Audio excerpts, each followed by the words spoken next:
stop and ask yourself, if you deal with people like this in your life, how often are you going to encounter somebody that is truly a narcissist?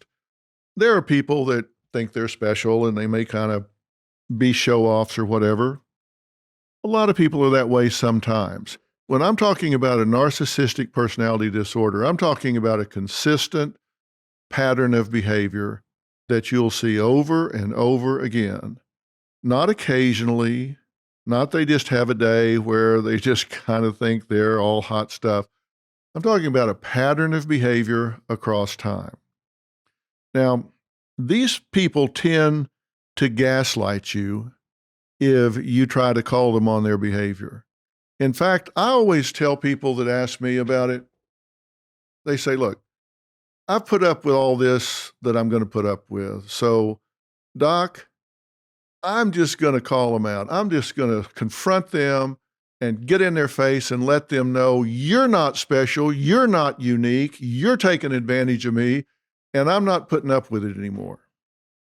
So what do you think, Doc? Don't you think I should do that? You know what I always tell people? Don't bother.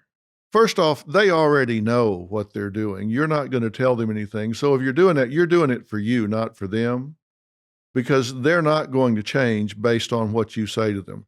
What they're going to do is gaslight you. You're going to hear a lot of statements like, you're the narcissist. I never said that. I'm not angry. I'm not taking advantage of you. I'm not that way. You're that way. Look at you. You're judging me. They're going to play the victim role and attack you.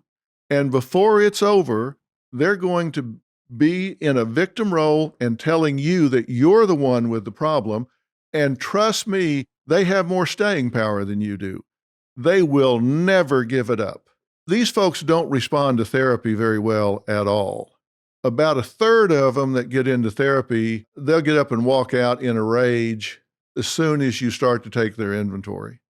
About a third of them will find something about the therapist they don't like, and they'll start criticizing and trying to get into a battle of wills, try to win a debate rather than learn anything. And the remainder, they might try to listen for a period of time. Some might get some better, but I can tell you, generally speaking, I think some of these people actually get worse in therapy than better, because the therapist tries to point out to them what their deficiencies are, such as a lack of empathy. And they say, what do you mean? And they might use the example that I used of what happens when somebody comes in and says their dog got run over. So what they're doing is basically teaching the narcissist how to mimic empathy. So all they've done is make the narcissist more dangerous, because now the narcissist at least knows how to mimic the first layer of empathetic conversation or behavior. And that's why I say they've actually made them worse. They now have given them the tools to at least hide their narcissism a little bit better. So I think it's very, very difficult. When you go to talk to them and say, look, I see you for what you are. I know what you're doing. It's not going to get you anywhere. I'm going to tell you how to deal with it. I'm going to tell you what you can do in a minute, but not really going to help to confront them. Now, I talked about narcissism in kind of a general sense, the grandiosity, the sense of entitlement, how arrogant they are, ignoring the rules, thinking they're special, dominating attention. And people ask just how frequent is this? You know, I think statistics say that maybe it's as much as 10 or 15% of certain populations, but it kind of depends on what group you're talking about.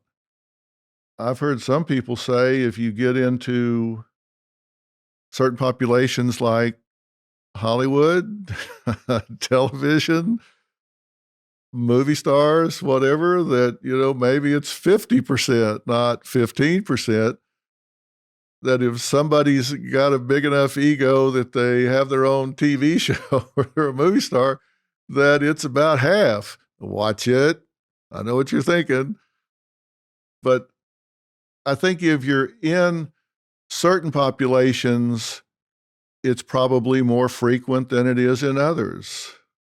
Management, CEOs, doctors, leadership positions. I think the truth is that sometimes our society does reward some of this behavior. And I've said we shouldn't reward bad behavior, but sometimes we do pay off those that have these aggressive tendencies. But the truth is that there are really four kinds of narcissism, not just one general kind of narcissism. One is the classic narcissist that I described. That's the classic kind of egotistical, attention-seeking, entitled narcissist. The second category that I like to break out are what I call the malignant narcissist. These have all the characteristic and traits of the classic narcissist that I described, but this particular subset are mean. They weaponize all of those things that we just talked about. They seek to hurt people. They use that arrogance. They use that entitlement. They use that to wreck people's lives, ruin their careers, break up their families, destroy their self-esteem and self-worth purposely. They weaponize it, they target people, and they go after them. Malignant narcissists are, in common parlance, kind of psychopaths. They hurt people. They mean to hurt people because they're mean. The third category is a very interesting group. It's called the covert narcissist. Now, these folks sometimes are a little harder to spot, but trust me, they're just as narcissistic as the strutter. They're just as narcissistic as the blowhard that wants to be the center of attention at all times. But the covert narcissist is one that likes to play the victim role. They're blamers. They're still going to have the entitlement. They're still going to expect to be the center of attention, but they're going to do it more passively. They're going to blame others for anything that goes wrong. But believe you me, they're still going to be the center of attention. They're going to take the victim role and tell you how they've been hurt, how they've been taken advantage of by management or the government or their wife or their husband. And when you listen to them, the things they're claiming are going to be, if you listen carefully, not at all encroachments on their rights, but just someone else asserting their rights. But you're going to hear them saying that they're so special. How could someone do this to them? It's just a matter of whether they're screaming it from the mountaintops or they're sitting over in a corner telling you how special they are, asking you, don't you think that I'm right about this? Don't you think? Isn't it true that they're going to be trying to think for you and put words in their mouth and control you from the bottom side up instead of the top side down? They're passive aggressive, but they still control you a lot. But if you listen and watch, all the entitlement, all of the expectations are still there. They're just much less passive about expressing it. Now, the fourth type, this is one of the ones that I guess is kind of a pet peeve of mine. And this is the communal narcissist. These are the people that, particularly in our exhibitionistic society now, where people think if they brush their teeth, they have to have a camera on them. With the internet, the communal narcissist, you always hear them and see them talking about all of the great and wonderful things that they do. They're always telling you about how they saved these children, how much money they give to this cause, how they traveled to the depths of the jungle to save these dirty-faced, hungry children, how many awards they got. You'll see them at all of these charity functions. You'll see them at all of these galas, and you're always seeing them. They never find a lens, a camera, lights that they don't like. They're always up front telling you what a wonderful giver they are, how much they contribute. Look at me.